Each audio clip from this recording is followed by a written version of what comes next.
The word pecking order didn't come from a management consultant. It came from a Norwegian biologist named Thorleif Schjelderup Ebbe, who in 1921 spent enough time watching chickens that he noticed something no one had formally documented.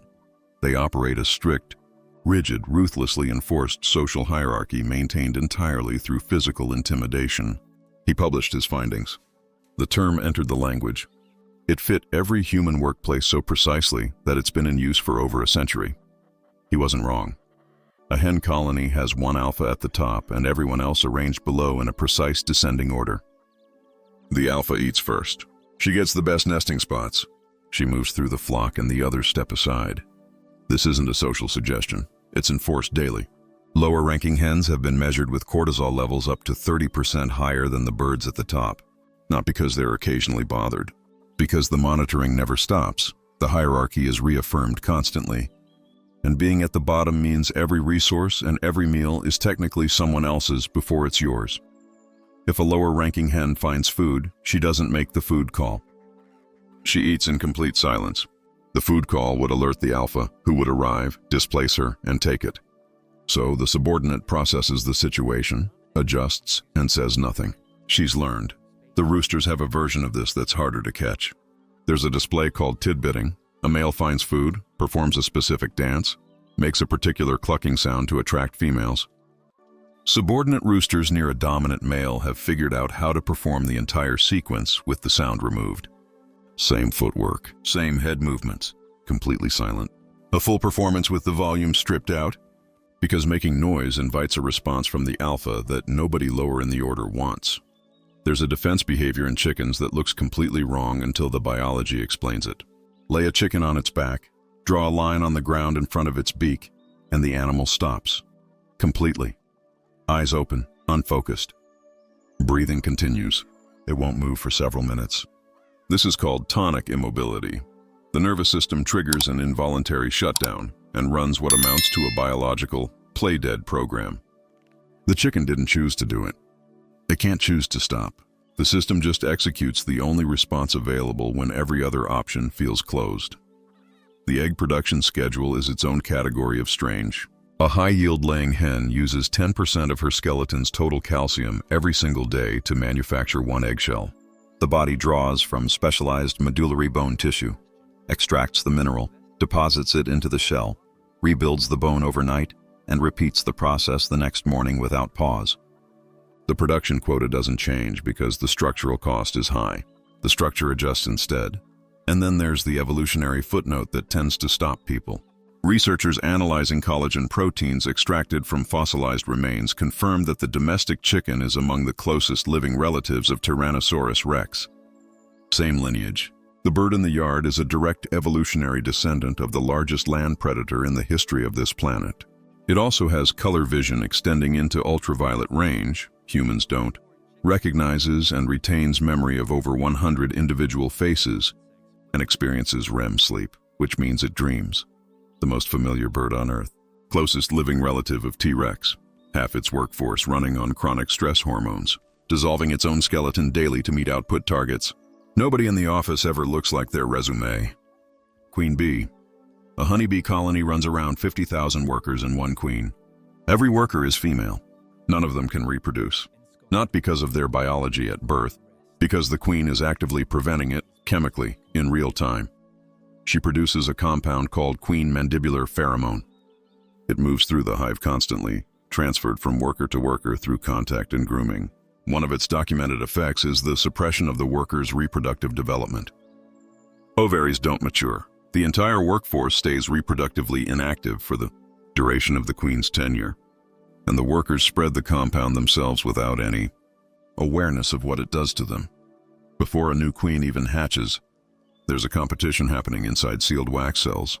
Virgin queens emit a sound while still encased, called piping, a high metallic pulse that travels through the wax. Other capped queens respond. When two virgin queens end up in the same hive after emerging, one outcome follows. The workers don't intervene. The hive requires exactly one queen, and the hive enforces that. The workers evaluate performance. A process called supersedure begins when the colony detects that the current queen's egg output is declining. Workers build a specialized cell, select a larva, feed it exclusively royal jelly, and raise a replacement. When the new queen is ready, the current one is removed from the position. No announcement, no negotiation. The collective calculated that the role needed filling, and filled it. The queen who believed she was leading had always been, operationally, a piece of equipment the hive would maintain until it needed replacing. The genetics here are stranger than they appear. Male bees, drones, hatch from unfertilized eggs. They have no father. They carry only the queen's genetics. Worker females have both parents. This means workers share approximately 75% of their genes with each other, more than they would share with their own offspring. From a strict mathematical standpoint, preserving the hive produces a better return on each worker's genetic investment than reproducing herself ever would. The self-sacrifice isn't loyalty in any warm sense. It's arithmetic that evolution locked in place millions of years ago. The barbed stinger is a design that only works in one context. Against insects, it functions cleanly. Against mammals, the barb catches in skin, and when the bee pulls away, the stinger and venom sac remain, still delivering venom after separation. The worker doesn't survive losing that part of her abdomen. The evolutionary reasoning is that extended venom delivery benefits the colony enough to justify the loss per individual. The individual worker is not a variable in that equation. When a wasp infiltrates the hive, the response isn't stinging. The workers know the exoskeleton is too thick for that to be effective. Instead, a cluster surrounds the intruder and begins vibrating flight muscles simultaneously. The center of that cluster reaches 47 degrees Celsius. Bees survive up to 50 degrees. Wasps do not. The problem is resolved through coordinated heat, no individual bee required to give anything up.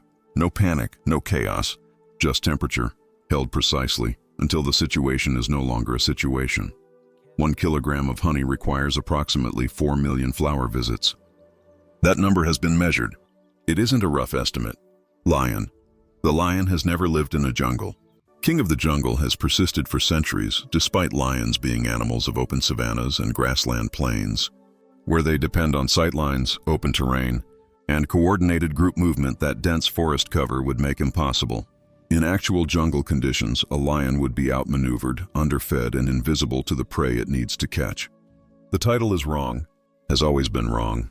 The lion has no awareness of this, which is perhaps the most accurate part of the whole arrangement. Lionesses hunt. They coordinate through subtle positional signals and terrain reading, execute takedowns against animals that significantly outweigh them, and account for 85 to 90% of all successful hunts in a pride. When the hunt is complete and the prey is down, the male arrives. He displaces the females directly, physically, and takes the best portions first. His contribution to the operation was resting nearby. His share of the outcome is nonetheless the largest. This is not occasional. It is the standing arrangement. The male's functional role in pride stability is deterrence. His presence signals territorial occupation to rival males and competing predators. The roar he produces for this reaches around 114 decibels and generates low-frequency sound waves that travel for kilometers, with some evidence suggesting these frequencies have a measurable disorienting effect on prey animals' nervous systems at range. The roar is a precision instrument. The animal using it doesn't build anything, doesn't hunt, and doesn't raise young. When a new male establishes control of a pride, he removes all nursing cubs from the previous male's tenure. Every single one. Without cubs to nurse, the female's reproductive cycles restart within weeks, and the new male can establish his own lineage faster. The logic is cold and consistent. Lionesses form coordinated defense responses, multiple females positioning together to intercept the male before he reaches the cubs. Whether that works depends on timing, numbers, and factors that don't always line up. The mane is the most recognized feature of a male lion and one of evolution's more uncomfortable trade-offs. It signals fitness, makes the male look larger to rivals, and communicates health through density and color. It also retains heat in an environment where thermoregulation is already a constant challenge, makes the male immediately visible against the grassland, and adds mass that requires more calories to carry. Every quality that makes it effective for intimidation makes it a direct liability for hunting. Male lions are measurably worse hunters than females across every available data set. They have developed the most effective possible advertisement for the activity they perform least. Breeding in lions is not a brief process. A pair separates from the pride and mates between 20 and 40 times per day for up to 4 days. Neither eats during this period. The male has spines on his reproductive anatomy that serve a mechanical function. They trigger induced ovulation, which is the only way lion reproduction works. Without the volume and the physical stimulus, fertilization rates collapse significantly. The female responds to each encounter by turning and striking at the male. Then it begins again, not by preference, because the biology requires the repetition and gets what it requires. Lion cubs are born spotted. Rosette patterns, the same structural type as a leopard's coat. The markings fade as the animal matures, overwritten by the adult coloring. For the first months of life, before the adult form fully asserts itself, the evolutionary lineage shows up plainly on the surface. Then it disappears. The pride's dominant pattern takes over, and the animal becomes exactly what everyone expected. Lionesses synchronize their reproductive cycles through social proximity, producing clustered births across the pride. Multiple females nurse each other's cubs, share protective duties, and distribute the workload so that no cub's survival depends entirely on the status of any single female. It is the most sophisticated cooperative behavior in the pride. It is maintained entirely by the females. The males sleep up to 20 hours a day in the shade, waiting for the outcome of work they had no part in. Naked mole rat, up to 300 individuals. One breeding female. Not because the others lack the biology for it, because the queen's presence and constant physical pressure suppresses the reproductive development of every other female in the colony. Subordinates never fully mature hormonally as long as she's active. No external mechanism, just sustained hierarchical stress, applied without interruption, producing a biological result that textbooks usually associate with laboratory conditions. She maintains the position through relentless physical assertion, pushing, shoving and harassing the larger females constantly enough that their stress response chemically prevents the hormonal cascade required for reproduction. It's not symbolic dominance. It's a mechanism. The colony's entire reproductive output is monopolized by one animal whose primary management tool is making everyone else too physiologically stressed to compete. When she's gone, the lock releases immediately. The largest females begin developing reproductive organs within days.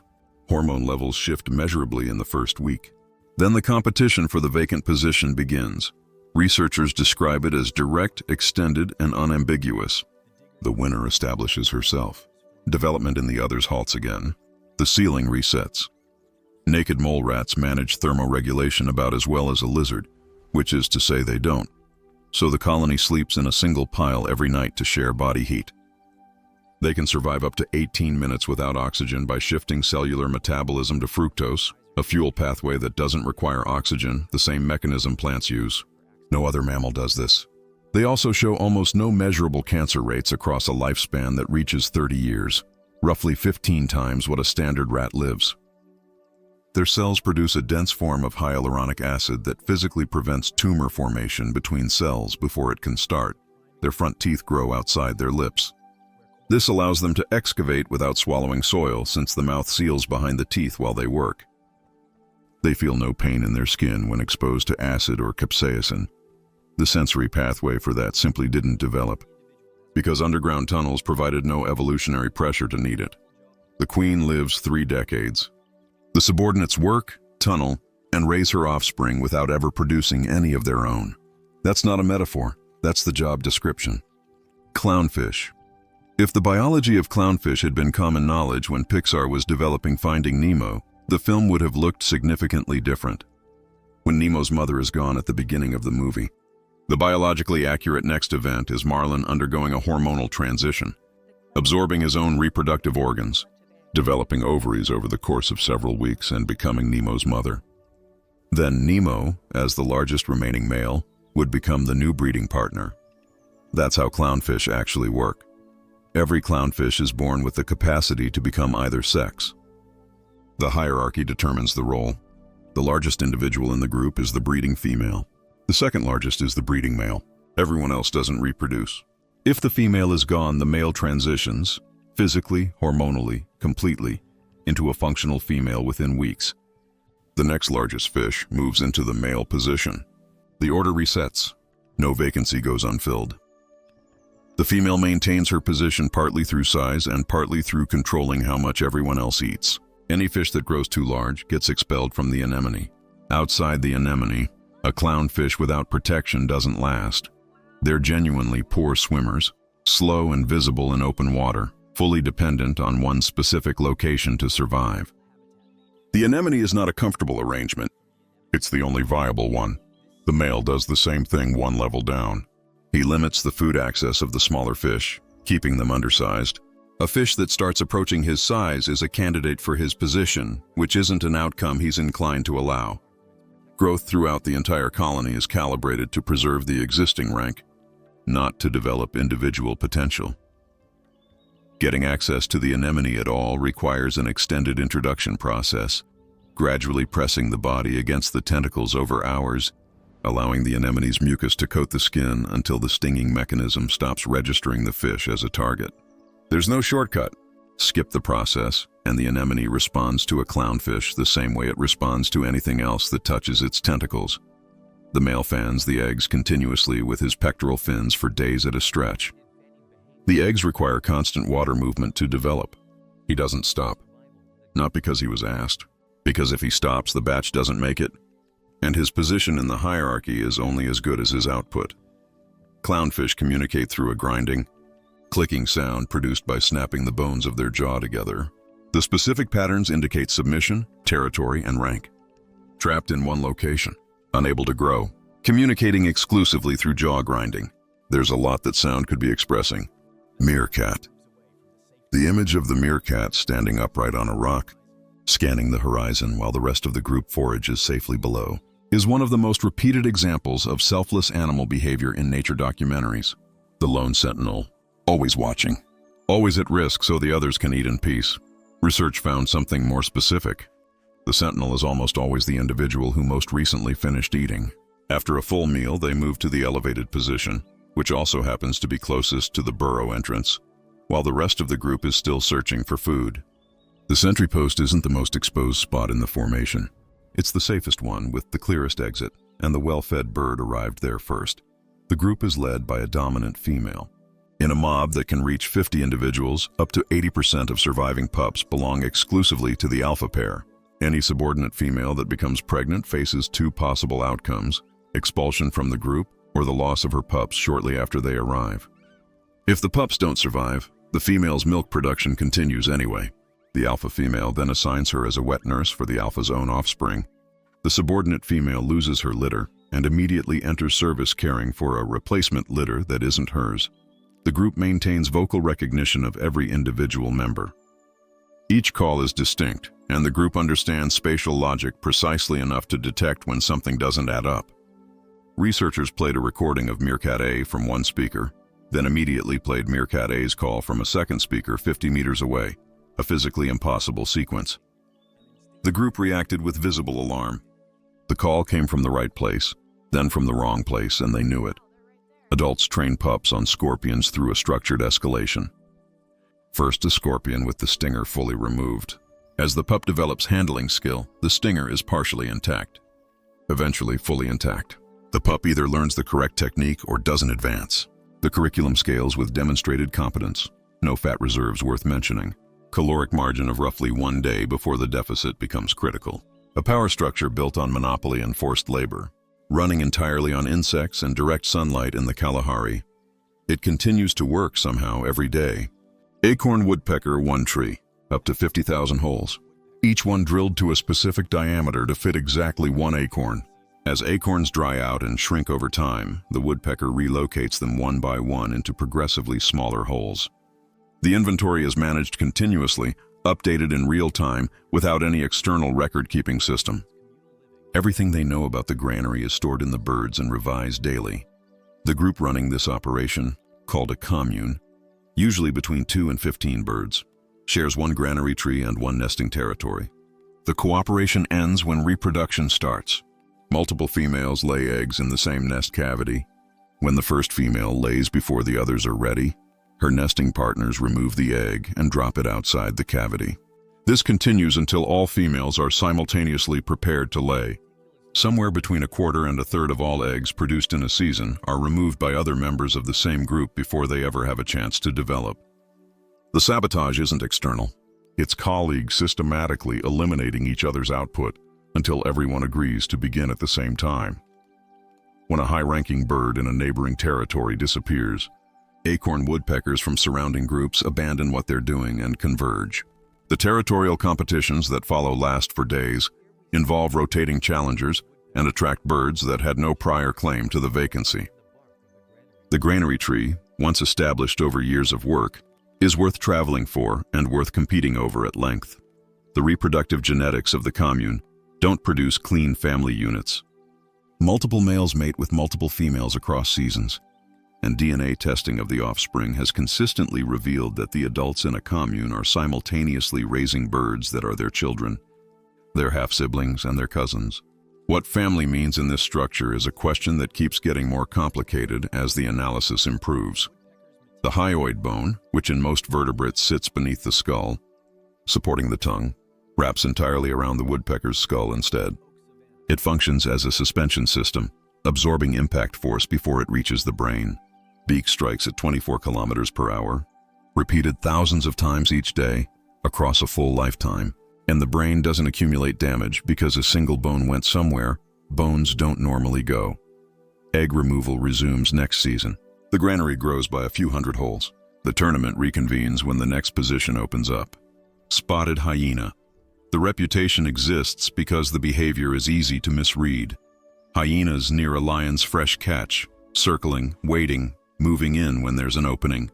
The obvious interpretation is scavenger, opportunist, the animal that profits from someone else's work. Predation studies in the Serengeti and Ngorongoro crater found that spotted hyenas hunt and secure between 60 and 95% of what they eat, depending on the region and the season. In a significant percentage of documented interactions, lions are the ones arriving at a hyena clan's catch and using size and group pressure to take it. The image most people carry is inverted. The animal labeled a coward is frequently the one who made the catch. The noble predator is frequently the one showing up after the work was done. The clan hierarchy is matrilineal and fixed. Every female outranks every male with no exceptions based on age, size, or individual history. The alpha female's newborn daughter arrives with a rank above every adult female and every male in the clan. Not earned, not demonstrated, assigned at birth. The cub that arrived yesterday outranks the adult who has been in the group for a decade. The organizational chart is inherited and immovable. Hyena cubs are born in a private den, in near-complete darkness, with eyes already open and teeth already functional. Litter mates encounter each other immediately, and the first interactions between same-sex siblings in that darkness are competitive ones. Establishing early dominance determines who gets consistent nursing access and who doesn't. The den is not a neutral environment. The weaker cub in a pair faces a sustained disadvantage from the first hours of life. The physiological basis for the clan's female dominance is established before birth. Pregnant females produce elevated androgen levels that pass through the placenta and shape the developing cubs. The result is females that are more muscular, more aggressive, and physiologically more assertive than males, not through conditioning, but through hormonal architecture set in gestation. The same process produces, as a structural consequence, a female reproductive anatomy unlike that of any other mammal, with a birth canal so narrow that first-time mothers face complication rates that would be considered catastrophic in any other species. The design works for the clan. It is not generous to the individual. The bite force reaches approximately 1,100 pounds per square inch, enough to work through the femur of a giraffe or process skeletal material every other predator in the ecosystem has already abandoned. Their stomach acid dissolves bone, keratin, and horn. Their feces are white from the calcium content of what they regularly consume. The vocalization everyone associates with them, the laughing, is not an expression of amusement. It indicates submission, social anxiety, and lower-ranking stress in the presence of a dominant individual. The hyena laughing the most in a group is the most socially pressured one in the room. Rhesus monkey. Every human blood type comes with a plus or minus at the end. O positive, a negative. B positive. The Rh designation, the factor that determines transfusion compatibility and drives screening protocols in prenatal medicine, was named after the rhesus monkey in 1940 when researchers identified a shared antigen between human blood and the blood of these animals. The compatibility test that hospitals run before any major procedure traces directly back to observations made on this species. The monkeys themselves organize in a way that requires almost no translation into corporate language. Troops range from 20 to 200 individuals, and social position is determined entirely by matrilineal inheritance. The daughter of a high-ranking female is born into her mother's rank. It isn't earned, it isn't demonstrated. It arrives with her, and the group adjusts accordingly. Older, more experienced females of lower-ranking lineages defer to infants of higher-ranking ones. The infant hasn't done anything. The infant doesn't have to. High-ranking young females engage in what researchers classify as unprompted aggression toward lower-ranking adults. Physical behavior directed at subordinates with no territorial or competitive function. It appears to serve as rank reinforcement, a reminder, expressed physically and regularly, of who occupies which position. Subordinates at the bottom of the structure have measurably weaker immune responses than high-ranking individuals. The body processes sustained social subordination the same way it processes other forms of prolonged threat, as a chronic stressor with measurable physiological consequences. The mechanism for shifting alliances within the troop is grooming.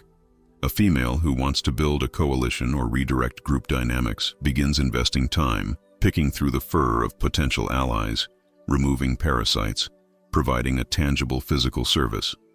The investment is tracked socially. The recipients respond. Coalition shifts following sustained grooming campaigns have been documented in the research literature in terms that would be entirely familiar to anyone who has worked in a sufficiently political office environment. The currency is physical contact. The outcome is influence. The bared teeth expression, the wide, full mouth display that looks like a human smile, is a submission signal. The more teeth visible, the more the animal is communicating fear and deference toward a dominant individual. A rhesus monkey greeting a superior with a full open-mouthed display is not pleased to see them. It is communicating something considerably closer to the opposite. When displaced from a food source, subordinate males load the cheek pouches, which can expand to roughly the volume of the stomach, and sometimes carry additional food pressed against the chest with one arm while fleeing on 3 limbs. The animal processed the social situation and executed the most rational exit available. The pouches exist specifically for this: emergency food storage under pressure. In 1949, a rhesus monkey named Albert II became the first primate to reach space, aboard a V-2 rocket, before any dog, before any human. The data was collected. There was no celebration arranged for him specifically. Rhesus monkeys can perform basic addition and subtraction. The research on this is solid. The hierarchy remains unconcerned. Mandrill. The blue on a dominant male mandrill's face is not a pigment. It doesn't come from diet, from blood, or from any conventional coloring mechanism. The collagen fibers in the facial skin are arranged in a geometric pattern at the nanoscale, spaced precisely enough to interfere with incoming light and reflect only wavelengths in the blue range, the same physical mechanism that makes the sky appear blue. The color is structural. It's built into the architecture of the skin itself, and it tracks social rank in real time. A troop of mandrills can reach 800 individuals, one of the largest cohesive primate groups documented anywhere. Within that group, male dominance is established and displayed through color intensity. The dominant male carries the most vivid coloration: deep blue ridges, bright red stripe, fully saturated. Subordinate males show progressively muted versions of the same pattern. At the bottom of the male hierarchy, the color approaches gray, same species, same basic anatomy. The difference between the most powerful and the least is visible from a distance, and it's produced by a single variable: testosterone, which is itself chemically suppressed in subordinates by the sustained stress of existing below someone else. When the dominant male is removed from the group, the change in subordinate males is measurable within days. Testosterone rises. Facial coloration begins shifting. The gray starts showing blue. Rank didn't change through competition or proven ability. The source of the stress left the room, and the biology responded immediately. The display isn't just a signal of status, it's a live readout of where the pressure is coming from and how much of it each individual is currently carrying. The canine teeth of a dominant male reach up to 6.5 centimeters, longer than the canines of an adult male lion. They function as weapons in confrontations between males and as threat displays in ranked challenges. The mandrill's actual diet is predominantly fruit, hard nuts, and seeds. Eating these foods with 6.5 centimeter canines requires specific jaw movements to avoid the teeth interfering with the chewing process. The weapons are sized for fighting. The mouth is built for something else. Both requirements exist simultaneously in the same skull, and neither one yields to the other.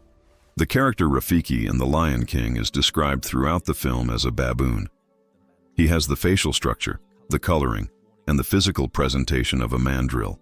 Actual mandrills don't share habitat with lions and don't live on open savannas.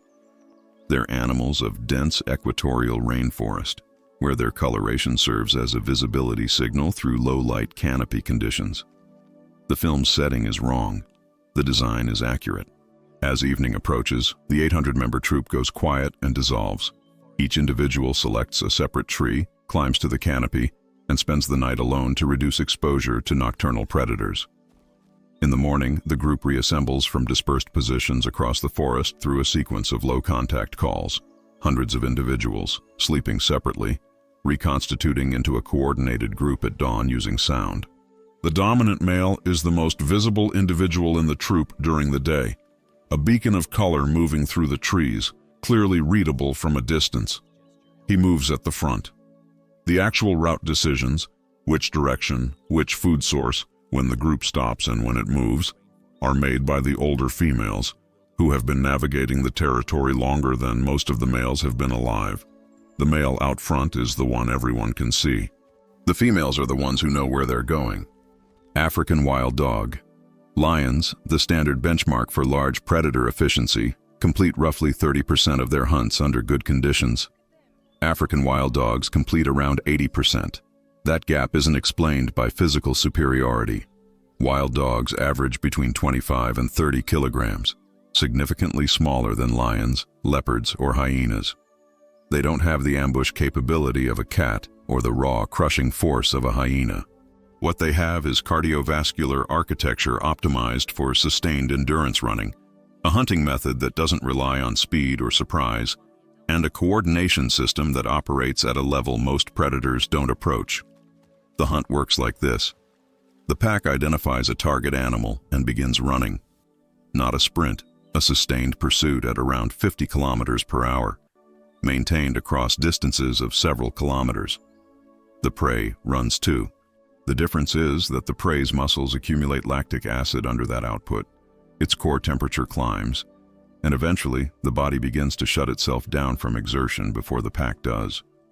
The pack doesn't catch the animal so much as outlast it. Researchers have described this as persistence hunting, the same technique documented in early Homo erectus, which used the same physiological advantage to bring down prey it couldn't overpower directly. The wild dogs and early humans arrived at the same method independently, for the same reason. The pack is led by an alpha pair, one breeding female, one breeding male. Every other adult, in a group that can range from 10 to 40 individuals, is reproductively inactive for the duration. If a subordinate female produces pups outside the alpha female's arrangement, the alpha female locates the alternative den, removes the pups, and expels the mother. The pack's resources support one lineage. The arrangement is enforced without exception. After a successful hunt, every individual in the pack eats at the site. Then, upon returning to the den, subordinates open their mouths toward the pups and the alpha pair and regurgitate large portions of semi-digested meat directly. The pups eat. The leadership eats. The adults who ran 5 kilometers, executed the takedown, and processed the carcass have now delivered it pre-digested to the den.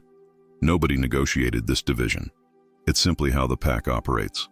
The decision of when to hunt is made through sneezing. Pack members begin producing short, forceful nasal exhalations as readiness signals. If the alpha pair is already inclined to move, a low threshold of 3 or 4 sneezes from the group is sufficient to initiate the hunt. If the alpha pair is not inclined, Subordinate members need to generate significantly more, sometimes 10 or more, before the group moves. The democratic mechanism is genuine. The vote weighting is not equal. Each individual wild dog has a coat of brown, black, and white markings that is unique to that animal. No two patterns are identical. Researchers use coat photography the way forensic databases use fingerprints. The pack doesn't have uniforms. It has identifiers. Members of the pack who are too old or too injured to participate in hunts are fed on the group's return. Younger adults deliver regurgitated food directly to individuals who contributed to the pack for years and can no longer keep pace. It's the only species in this video with a functional system for supporting its members past their productive years. The pack that runs the most efficient hunt in the African savanna also has the most coherent retirement arrangement. These two facts exist in the same animal. Cuckoo bird. A common cuckoo chick, blind, featherless, hours old, presses a host egg against the small hollow on its back, braces against the nest wall, and tips it over the edge.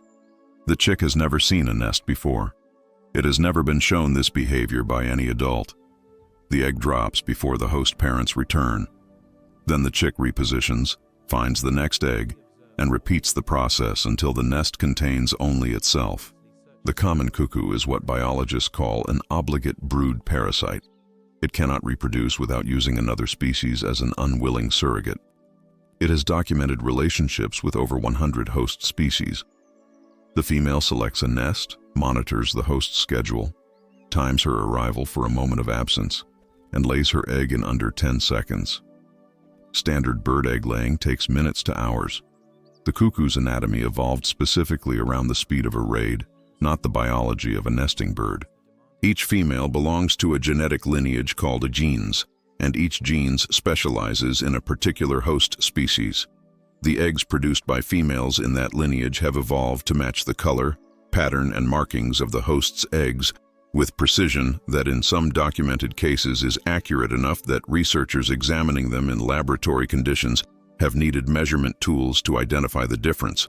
The specialization is encoded in the female-specific W chromosome, inherited matrilineally, passed from mother to daughter, separate from the rest of the genome. The Mafia hypothesis describes what happens when the host detects the egg and removes it. The adult cuckoo, in species like the great spotted cuckoo, monitors the nest after laying. If the egg is rejected, it returns and systematically dismantles what's there, removing the host's eggs, leaving the structure unusable. The host that tolerates the cuckoo egg raises one cuckoo chick. The host that rejects it loses the entire clutch and starts the nesting cycle over. Framed this way, the cuckoo's operation is less about deception and more about a consequence structure that makes the host's most rational option compliance. The chick compounds this with one additional adaptation. Its begging call replicates the acoustic signature of an entire brood. Not one chick calling for food, but the sound of 4 or 5. The host parents respond to that signal by delivering food at the rate of a full nest. One chick receives the caloric input of multiple offspring. It grows proportionally. By fledging, it frequently exceeds the size of the adults still feeding it, visibly, substantially larger than the birds that are still making trips to fill its demand. Common cuckoos migrate to sub-Saharan Africa every year, alone. No parent demonstrates the route. No group travels together. The navigation, direction, timing, destination is encoded genetically and executed independently by a bird making the journey for the first time with no frame of reference except what's already inside it. They leave. They arrive. Cuckoos are also among the few bird species that routinely eat hairy, toxic caterpillars that surrounding species avoid entirely. The stomach lining can be shed and renewed, allowing the bird to process prey that would be a problem for anything else sharing the same habitat. The ultimate outsourcer, still finding tasks no one else wants. Slaver ant. Surround a colony of polyergus ants with food. Leave them there without access to workers from another species. The colony collapses from starvation, not because the food isn't present, because the warriors cannot use it. Their mandibles evolved into curved, sickle-shaped structures optimized for puncturing the exoskeleton of an enemy ant in close-quarters combat. The same adaptation makes them incapable of manipulating food, caring for larvae, or constructing anything. Without another species performing every maintenance function, the army is fully operational and completely helpless at the same time. The Polyergus operational model runs entirely on raiding the colonies of Formica ants and extracting their pupae. The pupae are carried back and allowed to develop in the Polyergus nest. When the Formica workers emerge, their olfactory memory has encoded the Polyergus nest as home. The chemical signature present during eclosion is the only home they know. They maintain the nest, feed the Polyergus larvae, forage, and regulate the environment without any mechanism for recognizing that the colony they're serving is not the one that produced them.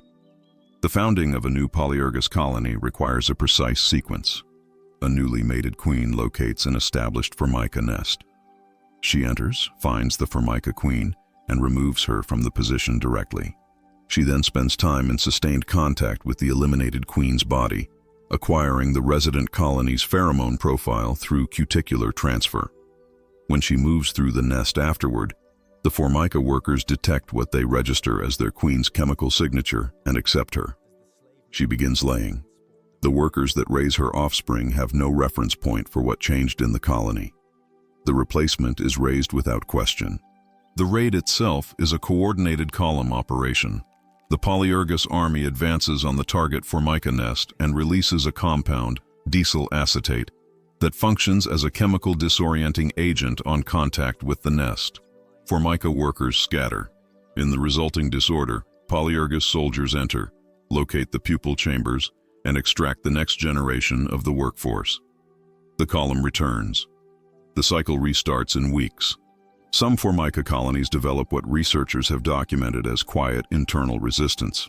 Workers inside the nest identify Polyergus larvae specifically and neglect them, stopping the feeding and maintenance care required for development, while continuing to perform all other nest functions normally. There's no confrontation, no direct action against the Polyergus adults. The resistance operates through sustained, targeted inaction against the larvae of the species running the colony, conducted without any disruption to the workers' other responsibilities. The Polyergus army is present, functional, and unaware that its next generation isn't developing. The Polyergus workers contribute one thing to the colony's operations: the raid. The acquisition of more workers to perform everything the Polyergus cannot perform for itself: construction, foraging, larval care, nest regulation, all outsourced, all maintained by individuals who were never given a choice in the matter and have no category in their cognition for recognizing that one existed. The mandibles are perfect instruments for the raid. For everything else, they're useless. Sea otter. The sea otter is, by considerable internet consensus, among the most appealing animals on the planet. They float on their backs. They hold hands while sleeping. They crack shellfish open on their chests using small rocks. The photographs are consistent and effective. The male's behavior during food scarcity operates on different terms. When a dominant male prefers not to dive into cold water, he locates a female with a pup, takes the pup, and holds it partially submerged. The female cannot retrieve it through force. The male is significantly larger. Her option is to dive, catch the highest quality prey available, and return with it. The male releases the pup in exchange for the food. The transaction is documented across multiple study populations. The photographs are also real. Both things are true about the same animal. Sea otters are the only marine mammals without an insulating fat layer. Survival in water between 4 and 10 degrees Celsius depends entirely on the fur, up to 1 million individual fibers per square inch, structured to trap a continuous air layer against the skin and prevent direct water contact. If oil contamination reaches the fur, the structure collapses. Water reaches the skin. Core temperature drops within hours. The densest coat on Earth stops working the moment its architecture is disrupted. The loose skin under each forearm forms a natural storage pocket. Otters carry freshly caught prey in these while diving for more, and carry a preferred stone, the same individual stone, used repeatedly, for cracking shellfish open at the surface. Archaeologists can identify historical otter foraging sites by the specific pattern of damage on discarded shells. The tool behavior is consistent enough to leave a traceable record. The hand-holding during sleep is anti-drift logistics. Open water sleeping otters wrap themselves in kelp fronds for anchoring, and groups maintain physical contact so ocean currents don't separate individuals overnight. It works. It also photographs extremely well, which has contributed meaningfully to the species conservation funding over the decades. Sea otters are a keystone species. Their presence or absence restructures the ecosystem around them. Without otters, sea urchin populations expand unchecked and eliminate entire underwater kelp forests. Where otters return, the forests recover. The animal most associated with floating on its back, holding hands, is load-bearing infrastructure for hundreds of other species. The extortion operator turns out to be essential to the system. Elephant seal. The formal research term for the dominant male of a breeding colony is beachmaster. The people who coined it had watched the animal operate and concluded nothing more elaborate was required. A fully mature male southern elephant seal reaches up to 4 metric tons. He controls a stretch of beach that may include 100 females. During breeding season, he doesn't leave. Females arrive pregnant, deliver within days of landing, and nurse their pups while the beachmaster maintains position at the perimeter. Nobody goes anywhere until he determines the season is complete. The beach is roughly 20% of his year. The other 80% happens at depth. Elephant seals reach 1,500 meters below the surface and hold their breath for over 2 hours through a specific adaptation. The spleen contracts before a dive to release a concentrated reserve of oxygenated red blood cells directly into circulation, then re-expands on return. The spleen operates as a deployable oxygen tank. No artificial diving system has replicated the mechanism. When 2 beachmasters contest the same stretch of beach, both raise the front half of their bodies off the sand and drive into each other with the full weight of what they are. The beach around the confrontation shows it afterward. Pups positioned between 2 males in motion are not factors in the calculation. A beachmaster moving toward a rival does not redirect for what's underfoot. The reproductive mathematics are severe. The beachmaster's monopoly means fewer than 2% of male elephant seals born in any generation will reproduce. The remaining 98% grow to full size, move through the competitive hierarchy at various levels, and contribute nothing to the gene pool. The design works at the species level. Individual odds were never part of the consideration. Once per year, the skin itself goes. The entire surface layer detaches and regenerates simultaneously. Not just the coat, but the skin underneath it. During this period ashore, the animal presents as something in active decomposition. When the process completes, the 4 tons return to the ocean. The beach empties until next season. Praying mantis. The female removes the male's head during mating in a portion of encounters. The less-known continuation. In documented cases, the male proceeds and completes the process after decapitation. The neural ganglion controlling the relevant behavior is located in the abdomen, not the brain. Removing the head eliminates the inhibitory signals that were moderating it, and the behavior becomes more sustained afterward than it was before. The female obtains both genetic material and immediate high-protein nutrition from the same individual, sequentially. The outcome is efficient. It was not designed to be convenient for the male. The actual rate in natural conditions is around 25 to 30%, not the near-universal event that early research suggested. Those numbers came from laboratory enclosures where males had nowhere to go. In open environments, males approach using an extremely slow, incremental movement strategy, timed to coincide with wind-driven vegetation movement to avoid triggering the female's motion detection. The approach takes significant time. It occasionally works. The male's outcome depends almost entirely on timing and whether the female has eaten recently. The raptorial strike, the unfolding of the forelegs to capture prey, executes in approximately 50 milliseconds. A human blink takes between 100 and 400 milliseconds. High-speed footage has documented mantises capturing flying insects and, in some cases, small birds in active flight. The forelegs lock around the target and hold regardless of what follows. Unlike almost every other insect, the mantis has stereoscopic depth perception. Both eyes face forward and process depth through parallax, the same mechanism used by predatory mammals. It can assess the precise 3-dimensional distance to a specific target before striking. Research into how the system functions is currently informing robotics design. The insect solved the targeting problem considerably earlier. For hearing, one ear, located on the underside of the thorax between the rear legs. It detects one thing: ultrasound in the frequency range produced by echolocating bats. When it registers a bat signal at night, the mantis immediately folds its wings asymmetrically and drops into an uncontrolled spiral toward the ground.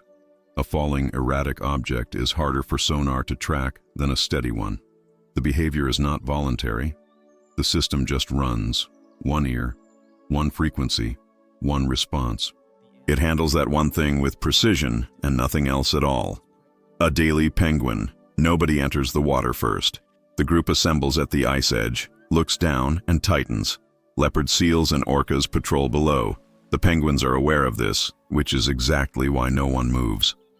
The compression continues until someone at the front goes over. If that penguin surfaces within a few seconds, the group follows. If it doesn't surface, the group reassesses from the edge and the process begins again. The Adelie penguin uses its colleagues as live environmental probes. The method is reliable. It is not voluntary for the probe. The nesting economy runs on stones, and the stone economy produces behaviors that are difficult to frame charitably. Males with larger collections are more successful breeders. Bigger nests produce better incubation outcomes. Females from established pairs have been documented crossing into neighboring territories, locating males with surplus stones, engaging in a brief transaction, and returning to their original partners with the acquisition. The original partner incubates what follows. The stones were obtained. The nest is larger. Direct theft from adjacent nests is the parallel method. Every Adelie colony operates in sustained stone contestation across every breeding season. Everyone takes. Everyone guards. The equilibrium holds through mutual vigilance and approximately equal dishonesty on all sides. Dr. George Murray Levick, biologist on Robert Falcon Scott's 1910-1913 Antarctic expedition, documented a range of Adelie behaviors he found incompatible with the animal's established public image. He recorded his observations in ancient Greek to limit the effective audience for what he'd seen. The notes remained unpublished in their complete form until 2012. Behavioral ecology had developed sufficient professional context by then to address the material without a classical language barrier. The Adelie penguin appears to have very short legs. The legs are actually full length, with full-sized knees, enclosed entirely within the body cavity beneath the insulating fat layer. What's visible externally is ankle to foot. The animal walks its entire life in the equivalent of a sustained deep squat, spending significantly more energy per step than a normal gait would require. Thermal efficiency was the priority, walking costs extra. The alternative is not an option. In water, different terms apply. The body is hydrodynamically more efficient than any submarine currently in operational use. Adelie penguins release microbubbles from their feathers while submerged, reducing surface friction enough to sustain over 30 kilometers per hour. Exiting the water vertically, they clear up to 3 meters above the ice surface before landing. The animal that walks in a permanent deep squat moves through water faster than most things sharing its ocean. They were named after Adèle Dumont d'Urville, wife of the French explorer who documented them in 1840. They travel up to 13,000 kilometers annually following the seasonal ice. The cliff edge fills up again next season. The cluster tightens. Someone goes in first. Social spider. Almost everything said about spiders carries an implicit premise. They operate alone. They tolerate no competition, establish territory, and defend it. 2 spiders in the same web is a transaction, not a community. Stegodiphtous spiders, found across Africa and parts of Asia, don't follow that architecture. Colonies of several hundred individuals build and maintain a shared web, hunt cooperatively, and raise young collectively. In documented cases, the structure scales to 500 animals sharing a single web large enough to drape across the canopy of a tree. The exception to the solitary rule isn't marginal, it's organized. The founding female builds the initial web, organizes its expansion, and carries the colony through its early years. The colony's eventual response to this contribution is specific. The offspring consume her. The process is called matrophagy. And it doesn't happen by external force. The female's own digestive enzymes begin breaking down her internal organs while she's still alive, converting her body's tissue into a liquefied resource her offspring can access directly. Before that process completes, she delivers one additional round of nutrition, regurgitating unfertilized eggs mixed with partially dissolved intestinal material, fed directly to the young. A final managed delivery before the self-dissolution becomes total. The offspring that consume the founder then take over the operation she built. The web continues. New prey are caught. The management structure is replaced without interruption by the workforce it produced. The silk Stegodophus uses is not the standard adhesive variety. It's cribellar silk, a dry, woolly microstructure that functions like a microscopic Velcro. Prey that contacts the web doesn't adhere chemically. It physically entangles in the fiber density, becoming progressively more trapped with each movement attempted to escape. The trap tightens through the prey's own response to it. When large prey hits the web, something that outweighs any individual spider, the colony responds collectively. Dozens of spiders converge and apply more silk, wrapping the struggling animal continuously until movement isn't possible. Coordinated response, no centralized direction, produced by hundreds of individuals reacting to vibration signals in the shared structure. The inbreeding rate within a mature colony is among the highest documented for any social species. Generations reproduce within the same group without the genetic turnover that dispersion provides. The result is extremely low genetic diversity. A pathogen that breaches the web's defenses encounters a population with almost no individual variation in resistance. One fungal strain, correctly adapted, moves through the entire colony without meeting a resistant individual. The system that makes the colony cooperative makes it uniformly vulnerable. Fig wasp. The male fig wasp lives approximately 2 hours. He is born blind, without wings, inside a sealed fig. He will never see the outside. His entire existence is interior. Mate with his sisters before they emerge, then chew a passage through the fig's flesh toward the exterior. The tunnel he opens allows the females to exit into the world he will never reach. When air from outside reaches him through the hole he made, he collapses at the entrance. The project is complete. He was the infrastructure. The fig is not a fruit in the conventional sense. What is eaten, the swollen structure sold in markets, is a syconium, an inside-out flower cluster. The actual flowers line the interior of a closed cavity. The fig never opens to the air. The only entry point is a tight, scale-sealed pore called the ostiole, designed to admit one thing: the female wasp of the correct species. The fit is precise because the relationship is specific. Each of the roughly 750 documented fig species has a corresponding wasp species, sometimes 2 or 3, co-evolved to that fig alone. The female's body dimensions, the diameter of the ostiole, the internal flower structure, all calibrated to each other across millions of years. A female attempting to enter the wrong species fig encounters proportions that don't align. The mechanism rejects her. The female exits her birth fig carrying pollen stored in specialized body pouches and fertilized eggs. She locates a new fig of the correct species. Entry requires forcing her body through the ostiole, a passage tight enough to strip her antennae and damage her wings during transit. She enters already compromised. Inside, she deposits eggs in some flowers while pollinating others with the pollen she carried, and doesn't leave. She completes the deposit and doesn't survive the process. The fig tree monitors whether the incoming female delivered pollen. If she deposited eggs without pollinating, using the fig as a free nursery without the expected contribution, the tree detects the imbalance through internal chemical signaling. It cuts nutrient flow to that specific fig, aborting the developing structure. The wasp offspring inside don't complete development. The tree enforces the arrangement at the individual fig level, and it does this selectively. Only the fig that was used without contribution is aborted, not the others. Parasitic wasps of the genus Apocrypta bypass the entrance entirely. They hover over a ripening fig, locate a position above the interior chambers, and insert eggs through the fig wall using an ovipositor tipped with a biological material that includes zinc for hardness, effectively a drill. Their offspring develop inside without entering through the ostiole and without delivering any pollination. They exploit the fig and the wasp relationship from outside the structure without participating in either side of it. The founding female's body, once she stops moving inside the fig, is processed by the fig's own chemistry. An enzyme called phycin breaks down her tissue completely before the fig ripens.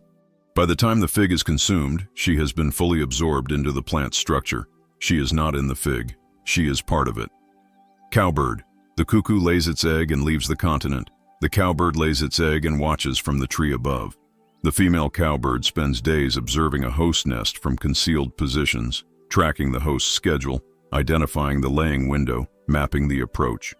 When the moment opens, she descends, removes or damages one of the host's eggs, deposits her own in under 10 seconds, and returns to the canopy. She doesn't migrate away. She monitors. If the host detects the egg and removes it, the cowbird returns and systematically dismantles what's there, removing remaining eggs, collapsing the nest structure, leaving nothing functional. The host rebuilds. The cowbird deposits again in the new nest. Researchers confirmed this mechanism by removing cowbirds from monitored areas. Nest destruction rates in the remaining host population dropped to near zero. The destruction isn't random aggression, it's enforced compliance. The host that tolerates the cowbird egg raises one cowbird chick. The host that refuses loses everything and starts again.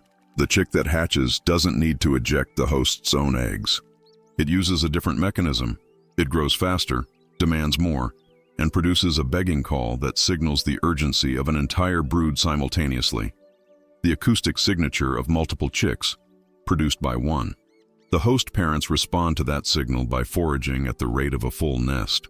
The cowbird chick receives the caloric input. The host's own chicks, smaller and quieter, get what remains. They don't get pushed out. They simply fade while the host parents keep bringing food to the loudest signal in the nest. The fecal sac removal instinct, the behavior by which nesting birds carry their chicks' waste away from the nest to avoid attracting predators, is absent in cowbirds. It was lost over generations of outsourcing the parental role entirely. When cowbirds are isolated in research settings and compelled to raise their own young, they don't clean the nest. The waste accumulates around the chicks.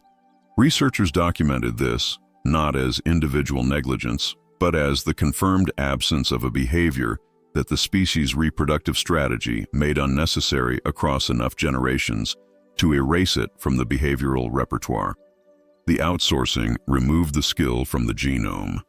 The instinct is gone because it was never needed. The name comes from behavior that predates cattle ranching. Cowbirds historically followed large animals, bison, deer, any hooved species crossing grassland, and fed on the insects flushed from the ground by hooves in motion. The birds follow disruption without creating it. When bison disappeared from most of their range, the cowbirds followed cattle instead. The behavior transferred without adjustment. The eggshell of a cowbird egg is approximately 30% thicker than the shell of a typical host bird. Hosts that detect the foreign egg and attempt to break it. Small songbirds with beaks designed for seeds and insects, not for cracking reinforced shells, frequently cannot generate sufficient force. The egg resists the one mechanical response available to the host. The armor accounts for the most likely opposition. The chick that dominates the nest monopolizes the food supply and slowly crowds out the host's own offspring also, incidentally removes ectoparasites from the host chick's skin. Lice, mites, fly larvae. The cowbird chick forages on the host chick's body the way it forages on everything else in reach, continuously because it's there. The host chick gets cleaned, the cowbird chick gets fed. The host chick losing the food competition is also, in the same transaction, being kept free of the parasites that would compromise whatever condition it has left. The extortionist is also the pest control.